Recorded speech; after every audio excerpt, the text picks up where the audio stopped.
Zeke Miller is a political reporter with Time. He's in our Washington newsroom. Zeke, as you heard there, Sanders is standing by his claim that Clinton is not qualified. What do you make of that response?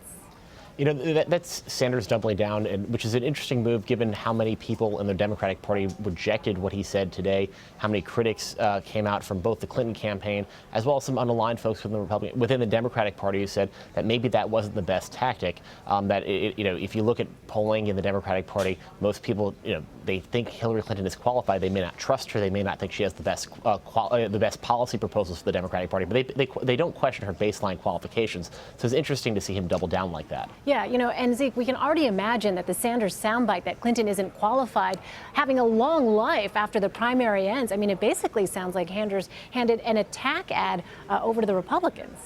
Oh, absolutely. You can see it right now, the ominous voiceover. And even Bernie Sanders says this, and cut to the clip coming to your TV screens near you and web streams near you in September, October of this year.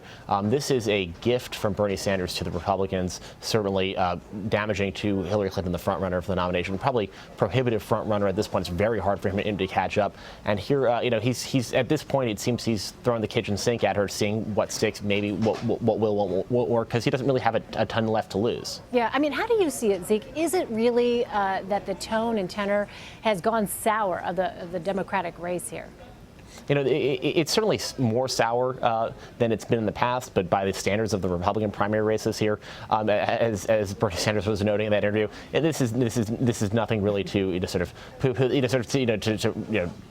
wag our fingers at this cycle. It used to be in politics when you said liar, you'd get caned on the, you'd have canings on the Senate floor. That was where the level of discourse was, where you'd have to be that polite, and if you went beyond that line, which is a pretty clear line, you'd face unanimous condemnation. And here it seems that sort of the insults flying around are fair game. This is a question about our qualifications, and certainly a campaign is about qualifications. That's certainly a fair game type of question to ask of a candidate and an accusation to make. But for the Democratic primary electorate, it's probably not one that will serve him very well. Yeah, we just haven't seen that really before.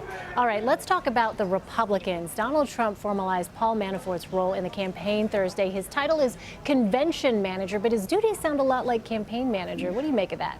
It certainly seems like Donald Trump was trying to do everything to shake up his campaign without those rounds of campaign shakeups and stories that we've seen already in the press.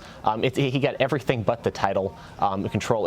Everything at this point in the campaign is about delegates, and in order to win the nomination, it's all about the delegates and the delegate operation. That's exactly his portfolio. So if he has broad control over every one of those things, that means he's the campaign manager.